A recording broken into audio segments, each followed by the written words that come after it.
All right, guys. So let's talk about how we can do a better job of maintaining Ashi Garami and how we can make our Ashi Garami work for our game a lot better.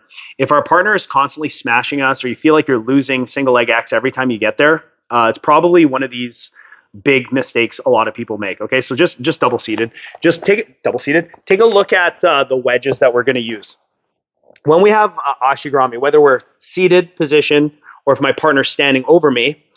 I want to think about like what are my legs doing to actually wedge my partner's legs. One of the biggest mistakes I see is a lot of people, their inside leg here is completely dead and they just try and put the foot on top of the hip.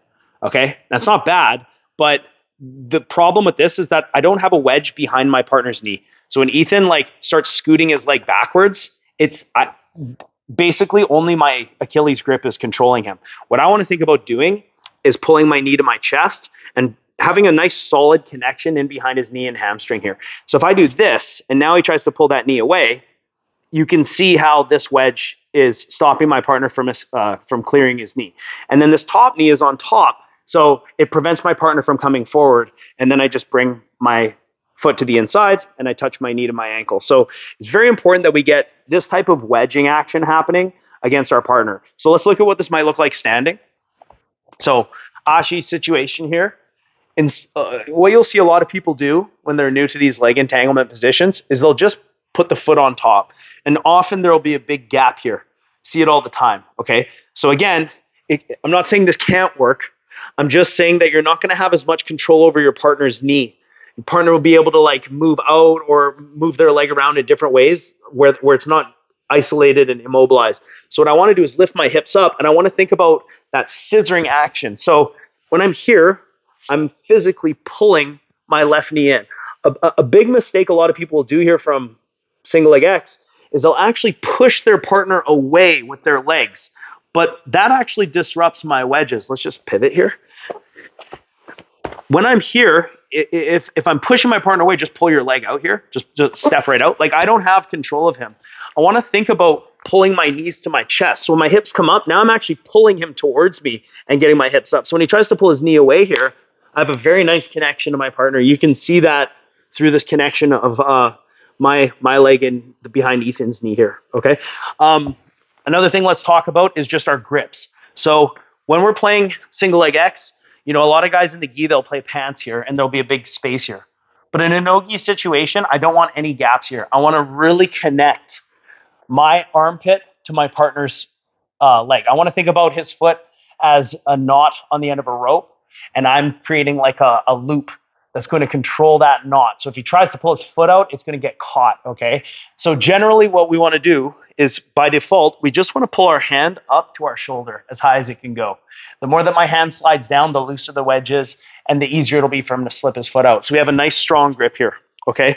A lot of people will take grips like this, and you're going to lose your partner a lot from here. So a strong Achilles grip, and our wedges are in place. This is going to serve us well.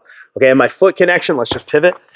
I never want to have like a gap here behind my foot. Again, new people to Ashi Garami, this foot will not be in contact. So we want to flex our foot like a De La Hiva hook and hook our partner's far hamstring as best we can, lifting our hips up. I always tell my students, let's pivot. I always want to get my knee to touch my ankle if possible. The more that I lift my hips up and engage my spine, the more my partner gets off balanced.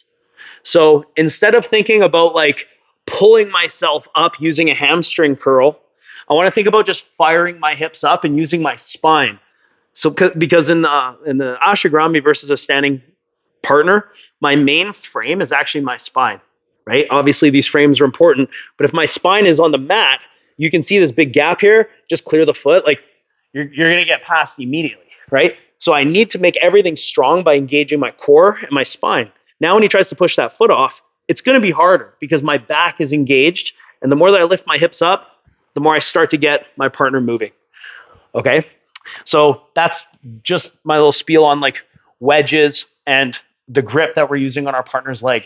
And another mistake that people will make when they switch off to heel hooks is they go to the heel hook too early. So let's go one knee down here, Ethan.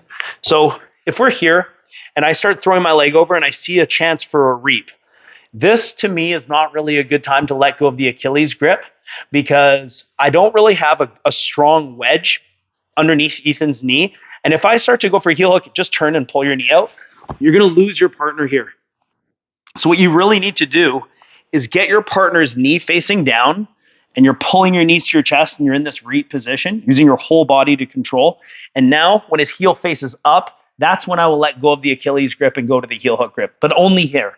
I don't really want to go to a heel hook grip.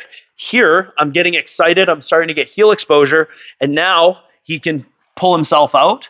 Or even worse, he pushes his foot back in. He starts to drive into me, and then he brings his knee to the floor. Yes, and we're getting smashed into a leg drag position, right? So keeping an Achilles grip here will stop him from putting me in that leg drag position. Let's pivot this way. Again, like if I go outside Ashi, which is similar but slightly different, again, if I start going into a heel hook too early and he starts putting his shin flat to the mat, you're going to lose your partner every time. Whereas if I keep this Achilles grip and I keep my hand high, now he tries to put his shin on the mat, it's going to stop him from smashing me, right? And then I can continue. However, I'm going to start the action of off balancing him, putting his hands on the mat. I can get into offensive cycle. Okay, let's talk about a little bit of like positioning when our partner's standing over top of us. The first thing I want to think about is always just getting hands to the floor. So if I don't get my partner's hands on the floor, he's going to start smashing me. He's going to start punching underhooks. One of my favorite things to do when I'm in the top position here is I take a grip behind the head and I just pull the head. And this is really annoying because now I can't really engage my posture the way it needs to work to off balance my partner because I'm so bunched up. So when this happens, generally what I do is I just like run my hand through my hair, post my foot on the mat, and I start getting that off balance overhead. Okay. Anytime I can get Ethan with his hands on the floor overhead, this is a prime time for me to switch to X guard, reverse X guard, start going into the legs, start controlling the secondary leg. If it's the gi, I'm controlling the pants here. It's always a net positive for us to put the hands on the mat. So if you're noticing that you're getting into Ashi and your partner's constantly just start backstepping on me, he's backstepping. Why is this happening? Probably because I wasn't off balancing him enough. Okay. And so what I'm looking to do is off balance him in multiple directions. So for me, my first off balance is usually going to be in this direction. And when I see him stepping, that's what I want. So if I keep doing that, he'll probably eventually fall unless he starts leaning forward. So when he starts leaning forward, now I can't put him backwards, but because his head is forwards, I'm going to take him this way, off balance him. And now we can go into like reaping. Potentially, we could switch to different leg entanglements. We can control the secondary leg. So when you move your partner around, we're doing multiple directions based on our partner's reactions. So just stand, don't fall over, okay? Look, we're here. Here, moving our partner around, always back and forth, blocking. There's my entry, backwards, right? He should always be moving. If he's not, he's going to start crowding you and smashing you, okay? Okay, let's talk about our partner on our center line. A lot of people will enter Ashi Garami and they'll go here and just bring your head over my head, Ethan. Yeah, so this sucks because he's crowding over my center line. It's hard for me to like isolate this leg in any meaningful way. So we use our free hand as a cross lat post and we guide our partner off of our center line. Now when he's over here, this gives us a lot of freedom and space. So I could switch to butterfly hooks, X guard. I could potentially start reaping my partner. Could start controlling the pants or the ankle and coming up. Okay, so we never want to enter Ashi and our partner's on our center line. We're going to feel crowded and uncomfortable here. There is things we can do, like we can load up into reverse X. Like if he's really crowding me, I can start potentially loading him up into the saddle here. That's true. But as a general rule, I always say, get your partner's head off of your center line, make space, and start getting the hands to the floor so we can get offensive again. Okay, last thing I want to mention is just the battle for inside position, right? So what do I need to get to Ashi? I need my 2 feet inside. I need to get my partner's hands to the mat, and I need my partner's hips over my head.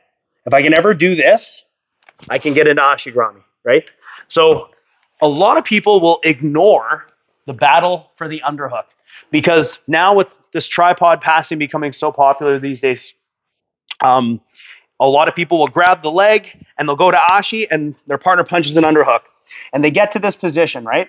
And then they think, oh, who cares? I'm going to ignore this battle. I'm going to keep going into the legs here. But you've already gotten beat.